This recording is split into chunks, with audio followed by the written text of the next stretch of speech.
আহিছিলা বুঢ়াম বুলি অহাৰ দৰে উভতি আঁতৰি গলা বাটে বাটে ফুল হেঁচি থৈ ৰ'দৰ তাপত মৰহি শুকানে তোমাৰ কথাকে আছে কৈ অহাৰ দৰে উভতি আঁতৰি গলা বাটে বাটে ফুল হেঁচি থৈ ৰ'দৰ তাপত মৰহি শুকানে তোমাৰ কথাকে আছে। নমস্কাৰ বন্ধুসকল, PJC আছামিছৰ অন্য এটা ভিডিঅ'লৈ আপোনালোকক সকলোকে স্বাগতম জনাইছোঁ। আজি মই আৰু চন্দন বৰগোহাঁই ভাইটি আমি দুটা গৈ আছোঁ টিংখাং সমষ্টিৰ ৰাজগড়লৈ। ৰাজগড়ত আপোনালোকৰ আগত এজন সংগীত শিল্পীক আপোনালোকৰ আগত চিনাকি কৰাই দিবৰ বাবে আমি গৈ আছোঁ। তেওঁ ইতিমধ্যে অসমৰ ৰাইজৰ মৰম আৰু সমাদৰ বুটলিবলৈ সক্ষম হৈছে। তৎসত্বেও আমি আমাৰ চেনেলৰ মাধ্যমে আপোনালোকৰ আগত চিনাকি কৰাই দিব বিচাৰিছোঁ। সেই গতিকে মই আৰু চন্দন আমি দুইটা গৈ আছোঁ। আপোনালোকে সকলোৱে চাব, আমাৰ ভাইটিয়ে খুব সুন্দৰ গীত গায়। তাৰ এটা সৰু ষ্টুডিঅ' আছে, সি নিজে কাম কৰে, মিউজিক নিজে বনাই, সি নিজেই মিক্সিং কৰে। গতিকে আপোনালোকে চাব আজি পৰিৱেশটো কেনেকুৱা হয়। তেন্তে ভিডিঅ'টোলৈ আগবাঢ়ি যাওঁ। নাহৰআলিয়েদি গৈ আছোঁ। এইটো নাহৰআলি হয়। নাহৰআলি দুই কাষে সেউজীয়া পৰিৱেশ। এইখন সোঁহাতে ৰিজাৰ্ভ, ডাঙৰ ডাঙৰ প্ৰকাণ্ড প্ৰকাণ্ড গছ, বৰ ডাঙৰ ৰিজাৰ্ভ হয়, সাপেখাতি ৰিজাৰ্ভ। আৰু খন্তেক সময়ৰ পিছতে আমি আতাল পুখুৰী পাম, যিটো ৰজাদিনীয়া পুখুৰী হয়। এই পুখুৰীটোতে এইটো চাওক আতাল পুখুৰী। এই আতাল পুখুৰীটোতে সাঁতোৰ প্ৰশিক্ষণ দিয়া হয়। এই সাঁতোৰ প্ৰশিক্ষণ লৈ আতাল পুখুৰীত বহুতো প্ৰশিক্ষাৰ্থীয়ে অসমৰ নাম উজ্বলাইছে।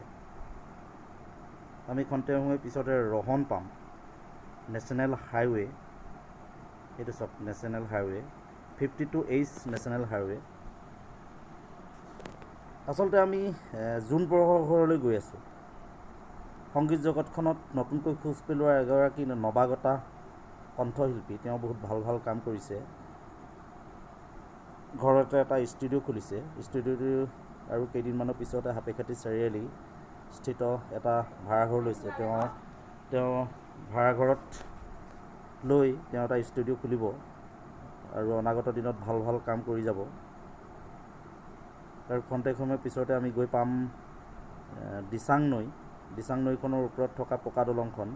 সেই দলংখনৰ পৰা বাওঁহাতে ঘূৰিলে আমি জোন পৰশৰ ঘৰ পাম। জোন পৰশক আপোনালোকে মৰম আশীৰ্বাদ দি যাব, যাতে অনাগত দিনত সংগীত জগতখনত ভাল ভাল কাম কৰি যাবলৈ সক্ষম। এইখন এম্বুলেঞ্চ আহিছে ডিব্ৰুগড়ৰ পৰা বোধহয়।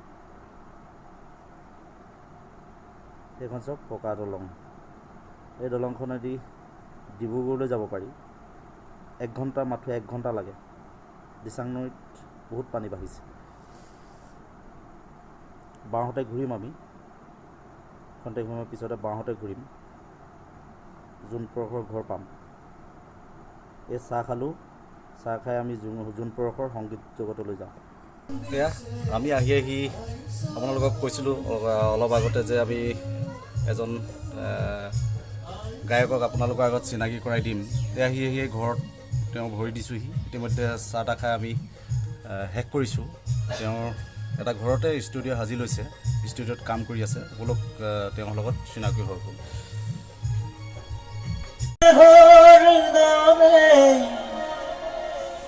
আহিছিলা বুঢ়াম বুলি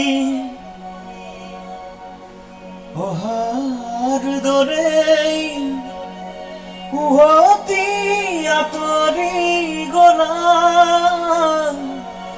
বাটে বাটে ফুল হেঁচি থৈ ৰ'দৰ তাপত মৰহি শুকালে তোমাৰ কথাকে আছে কৈ অহাৰ দৰেই উভতি আঁতৰি গলা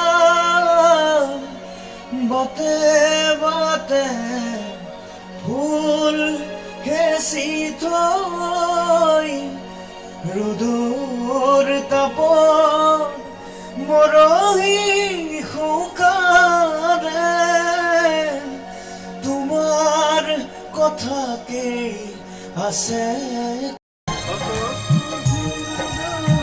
শত শ্বহীদৰ আত্মাই কান্দিছে শত শ্বহীদৰ আত্মাই কান্দিছে আই চৰণ বেদিছো আই চৰণ বেদিছো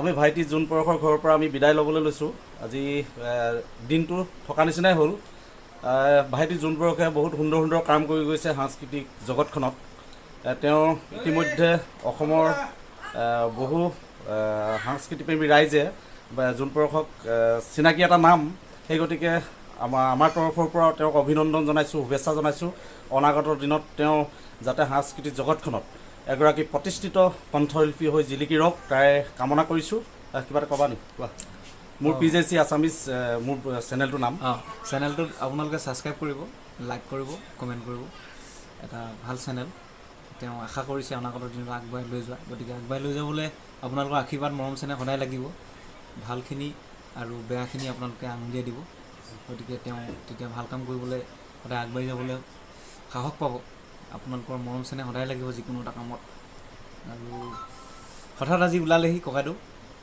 বহুত দিনৰ পাছত লগ পাইছোঁ ভাল লাগিছে আমি গীত গালোঁ নতুনকৈ মোৰ এটা ষ্টুডিঅ' খুলিছোঁ তাতে আমি যথেষ্ট সময় আজি গীতৰ মাজতে কটালোঁ ভাল লাগিলে শেষত অকণমান আপোনালোকৰ মৰম বিচাৰি অকণমান পুৰণা গীতটি গুণগুণাই দিছোঁ আশীৰ্বাদ কৰিব ময়ো নতুন আপোনালোকৰ আশীৰ্বাদ মৰম চেনেহ লৈ আগবাঢ়ি যাবলৈ সদায় মই হাবিয়াস হৈ আছোঁ বুলি কৈছোঁ আৰু এটা খুব পুৰণা গীত ভাল লাগে মোৰ অহাৰ দৰেই উভতি আঁতৰি গলা বাটে বাটে ফুল হেঁচি থৈ ৰ'দৰ তাপত মৰহি শুকালে তোমাৰ কথাকে আছে কৈ তোমাৰ কথাকে আছে কৈ থেংক ইউ ধন্যবাদ জনাইছোঁ ইমানতে আমাৰ ভিডিঅ'টো সামৰণি মাৰিছোঁ আৰু যাতে মোৰ এই ভিডিঅ'টো আপোনালোকে চাই আজি অলপ হ'লেও ভাল পাইছে তেন্তে ভিডিঅ'টোত লাইক কমেণ্ট শ্বেয়াৰ আৰু ছাবস্ক্ৰাইব কৰিবলৈ একেবাৰে নাপাহৰিব আৰু লগতে বেল আইকনটো দবাই দিব ধন্যবাদ থেংক ইউ জয় অসম জয় অসম